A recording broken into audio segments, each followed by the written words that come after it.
Hello, friends. I have one of my favorite Mother's Day stories to read to you today. It's called The Mother's Day Mice, and it is written by Eve Bunting, and the illustrator is Jan Brett. And it starts like this. Biggest little mouse woke up first. It was early morning and still almost dark. He tugged gently on the whiskers of Middle Mouse, who slept next to him. "It's Mother's Day," he whispered. "Time to get up and go for our presents." Middle Mouse tugged gently on the whiskers of Little Mouse, who slept between him and the wall. "Mother's Day," he whispered. They crept out of bed and tiptoed past Mother's room. Biggest Mouse studied his watch. "We have 2 hours before Mother wakes up. Middle and I know what we're getting for her and where to find it." He looked at Little Mouse and waited. "I know what I'm getting too," Little Mouse said. "Honeysuckle." Biggest shook his head. "Little Mouse, honeysuckle grows only on Honeysuckle Cottage, and we know who lives in Honeysuckle Cottage. You will have to think of something else for Mother." Little Mouse wanted to argue, but Biggest was already lining them up, one behind the other. "Hold tails and be quiet as we go," he said. "The dark has dangers for little mice." They ran across the meadow. Little Mouse liked the tough, smooth feel of his brother's tail. He thought the 3 of them joined together must be as long as a snake. But he didn't want to think about snakes. The edges of the sky were streaked with morning. A red fox passed them on his way home. They crouched down till the white tip of his tail disappeared in the trees. There it is, right there. "Grrr," Little Mouse said fiercely. "Who's afraid of him?" But his voice was so weak and quiet that he couldn't hear it himself. An owl sheared above them as they lay hidden in the long grass. Little Mouse kept his eyes tight closed. If he couldn't see the owl, maybe the owl couldn't see him. "You didn't have to squeeze my tail so hard," said Middle Mouse. "I thought you might be frightened," Little Mouse said. "I was just telling you that I was here." A strawberry patch grew at the edge of the meadow. "There's my surprise for Mother," Middle Mouse said. "She loves strawberries. She says the first ones taste of summer coming." Biggest Mouse boosted him so he could get the roundest, reddest berry from the top. Its weight tipped him backwards as he carried it. "My surprise is here, too," Biggest Mouse said. He picked a dandelion fluff ball and held it high by its milky stem. "It's a wish flower for Mother." Little Mouse thought the fluff ball was as beautiful as a spinning of spiders' webs. He could see the sky through it. "Mother will love it," Little Mouse said. "Now can we go for the honeysuckle? We have time, and maybe he won't be there." Biggest Mouse sighed. "We'll go look, but only because you're the littlest and it's Mother's Day, and we won't go close because Cat is always there." Oh dear. And Cat was there. He lay on the porch of Honeysuckle Cottage, monstrously big and monstrously black. When he yawned, his mouth was a dark, spiked cave. Little Mouse could see it clearly, even though they weren't very close. "Maybe he'll leave soon," Little Mouse whispered. He pulled his eyes away from the cat to the honeysuckle that twined around the porch. The honeysuckle he wanted to pick for Mother. This is the honeysuckle flowers right there. And they are beautiful, but they're awfully close to the cat. Inside the cottage, someone was playing a piano. The tune sounded like this.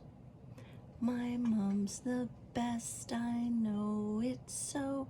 She keeps me safe and helps me grow. I love her and she loves me. We're as happy as can be. Now it's time for me to say, happy, happy Mother's Day. Someone was singing that song inside the cottage.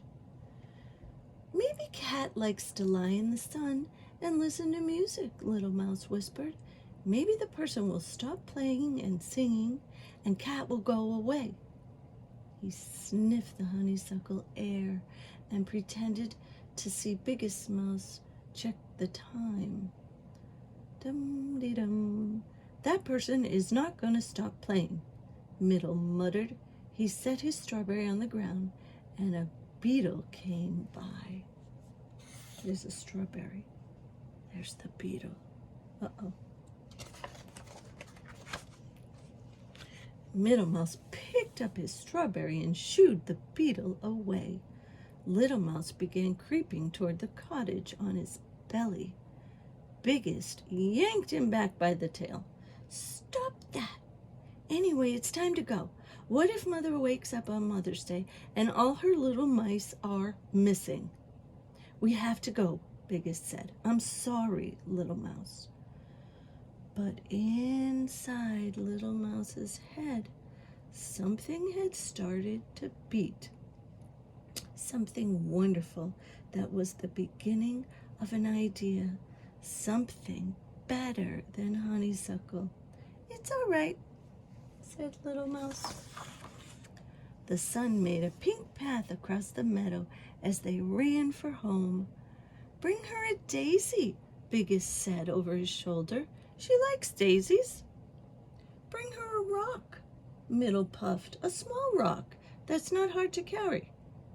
Well, they're nice, Little Mouse said, but they're not special enough for this special day.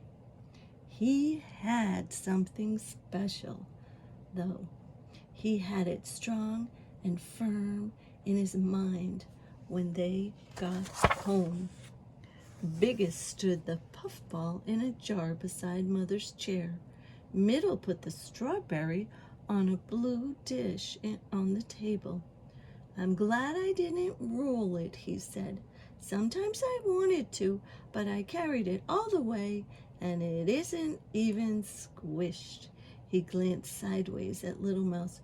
The strawberry can be from you too, Little Mouse. That was so nice. And the fluff ball can be from both of us, Biggest said. Little Mouse smiled. Thank you, but I brought something of my own. He thought it was funny when his brothers looked all around and then rolled their eyes at each other. Something I kept hidden, he said. Biggest Mouse held up a warning paw. Shh, Mother is coming.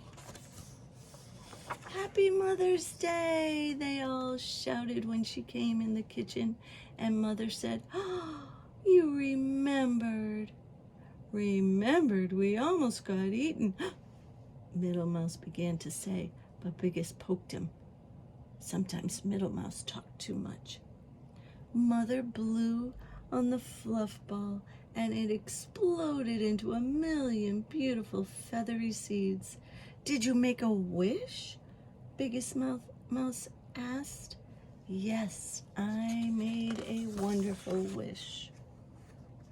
Mother cut the strawberry in 4 pieces. I love strawberries, she said. The first one's taste of summer coming. She nibbled on an edge of berry and closed her eyes, and Little Mouse knew she was tasting sunshine and sweet corn in the cold waters of the meadow stream. "Now me," he said. He was so excited, he thought he might explode like the fluff ball into a million pieces. The music and the song that he heard inside of Honeysuckle Cottage was loud in his mind, and he clasped his paws and began to sing. He sang the words, "My mom's the best, I know it's so. She keeps me safe and helps me grow. I love her and she loves me. We're as happy as can be. Now it's time for me to say, happy, happy Mother's Day." "That was wonderful," Mother said when he finished. How surprised his brothers were. They thought he had nothing, and all the time he had a beautiful song in his head, and that is what he gave to his mother. "Was it better than honeysuckle?" Little Mouse asked. "Oh, much better," Mother said. "Honeysuckle doesn't last forever, but a song does." "Was it the best of all your surprises?" As soon as he asked that, Little Mouse felt mean. "The song is from all of us," he added quickly, and Mother smiled. "All my surprises were lovely. You each brought me something different, and you each brought me something the same. Do you know what that was, Little Mouse?" Little Mouse knew. They brought her their love. And Mother opened her arms wide, and they ran over to her.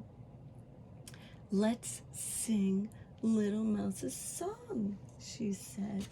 And they all sang, "My mom's the best, I know it's so. She keeps me safe and helps me grow. I love her and she loves me. We're as happy as can be. Now it's time for me to say, happy, happy Mother's Day." Mother and her 3 little mice swayed together as they sang, and the kitchen was warm with wishes and summer coming and music and love. Don't you just love that story? And if you learn that song, you can sing it to your mom. And remember, when you give a song as a gift, that gift lasts forever. Thanks for listening.